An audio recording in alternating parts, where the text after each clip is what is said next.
قبیلہ غامدیہ کی عورت آئی رسول اللہ کے پاس آ کے کہنے لگی حضرت شبیبہ غامدیہ کہ اللہ کے رسول مجھے بھی پاک کر دیجئے.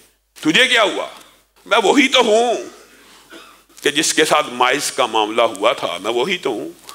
رسول اللہ نے کہا جا توبہ کر توبہ کر. کہنے لگی کہ آپ مجھے بھی اسی طرح واپس بھیجنا چاہتے ہیں جس طرح شروع میں مائز کو بھیجنا چاہتے تھے؟ گناہ تو کر بیٹھے ہیں، گناہ تو کر بیٹھی ہوں، رات نیند نہیں آتی، عبادت کا مزہ ختم ہو گیا ہے، دنیا میں رہنے کو جی نہیں کرتا. اسی لیے حضرت انس کہا کرتے تھے جن گناہوں کو تم نے بڑا ہلکا لے لیا، رسول اللہ کے دور میں ہم ان گناہوں کو پہاڑ سے بڑا سمجھا کرتے تھے اور ہلاک کرنے والا سمجھا کرتے. شبیبہ غامدیہ آ کے ایسا مقدمہ رکھ رہی ہیں رسول اللہ کے سامنے کہ اب گناہوں کے اندر لتھڑ گئی ہوں، کوئی بھی عبادت کرتی ہوں دل نہیں لگتا، اللہ کے رسول پاک کر دیجئے. ایسا نہیں ہو سکتا. تیرے بطن میں ہو سکتا ہے کوئی بچہ آ گیا ہو، اس کا کیا قصور ہوگا؟ جا بچے کو جن کیا. پھر آئیں رسول اللہ صلی اللہ علیہ وسلم اس کو واپس بھیجتے ہیں. کچھ عرصے بعد کہتی ہے جی ہاں حمل ظاہر ہو گیا ہے. اللہ کے رسول اب تو بے چینی کی ایسی کیفیت ہے، مفہوم ہے، ساری ساری رات سو نہیں پاتی، گناہ کا خوف دل کے اوپر طاری ہے، جلد از جلد چاہتی ہوں کہ پاک اور صاف ہو جاؤں. میں اور آپ کیا ہیں گناہ کر کے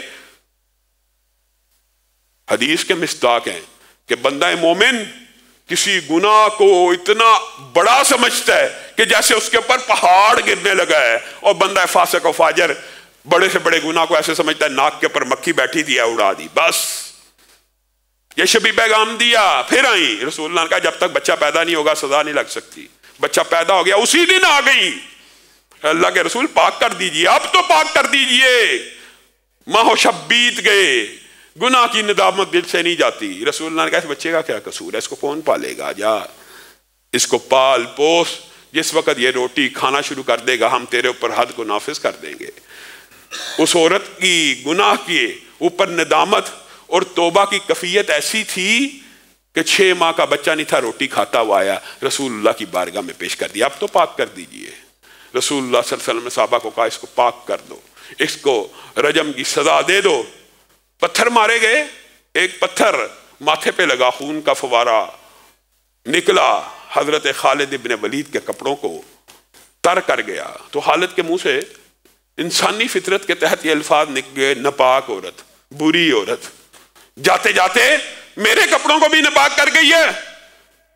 رسول اللہ صلی اللہ علیہ وسلم نے یہ آواز سن لی، مہلن یا خالد، مہلن اے خالد، صبر، ہوش، آہستہ. تجھے کیا پتا اس عورت کی توبہ کیسی ہے؟ اگر کوئی ٹیکس لینے والا ظالم جابر بدتاہور بھی ہو، وہ بھی اگر اس نیت سے توبہ کرے اللہ اس کو بھی معاف کر دیتا ہے. تجھے کیا پتا اس کی توبہ کیسی ہے؟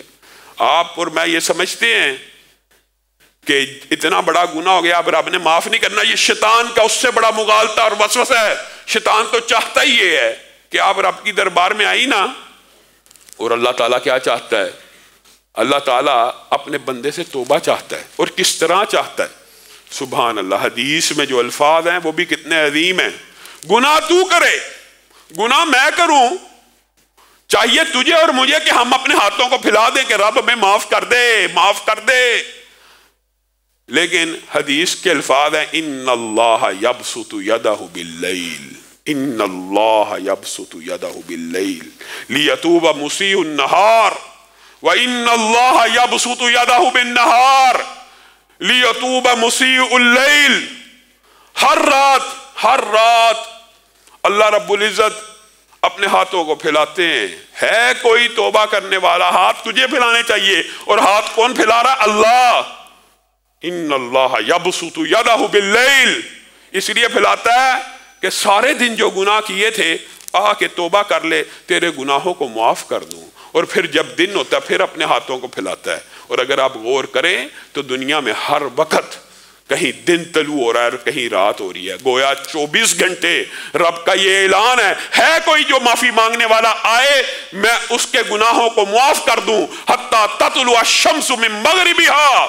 اور اللہ یہ صدا اس وقت تک لگاتا رہے گا جب تک سورج مغرب سے نکلنا آئے. میں اور آپ غافل ہیں. اللہ کی صدا بھی رسول اللہ نے بتائی ہے. یہ صدا تو کیا اللہ صدا دے نہیں رہا؟ ہمارا یہ عقیدہ اور ایمان ہے، جو رسول اللہ صلی اللہ علیہ وسلم نے بتلا دیا وہ من وعن ویسا ہی ہے۔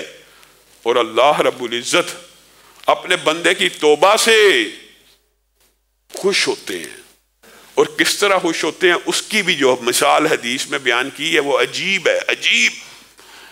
اللہ رب العزت اپنے بندے کی توبہ سے اتنا خوش ہوتا ہے، اتنا خوش ہوتا ہے، مثال بھی نبی کریم دے دے کے سمجھا رہے ہیں، تم نے رب کی رحمت کو سمجھا نہیں ہے۔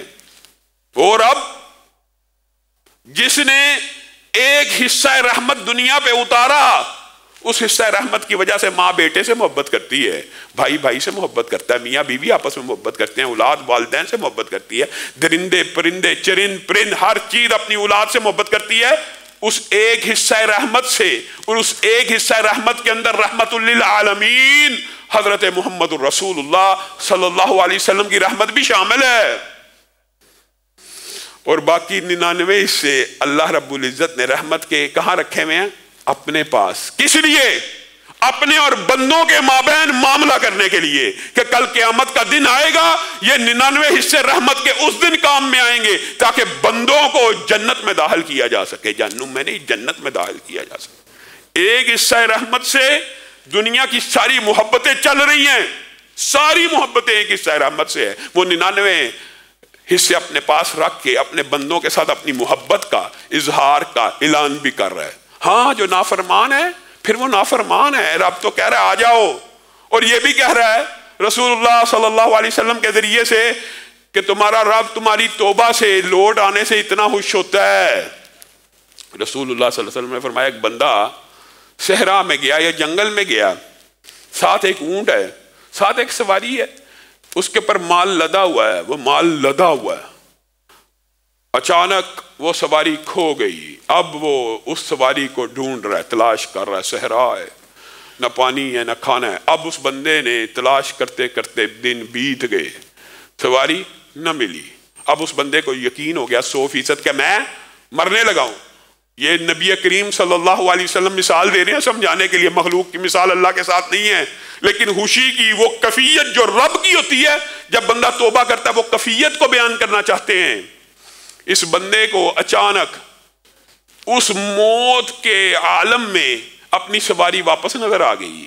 اب بتائیے یہ بندہ کتنا خوش ہوگا کہ موت کے منہ میں جا رہا تھا، سامنے سواری بھی آ گئی، سامان بھی آ گیا، اتنا خوش ہوا کہ خوشی سے یہ کہنے لگا، زبان الٹ گئی، خوشی سے زبان بھی الٹ گئی، اے اللہ تو میرا بندہ میں تیرا رب۔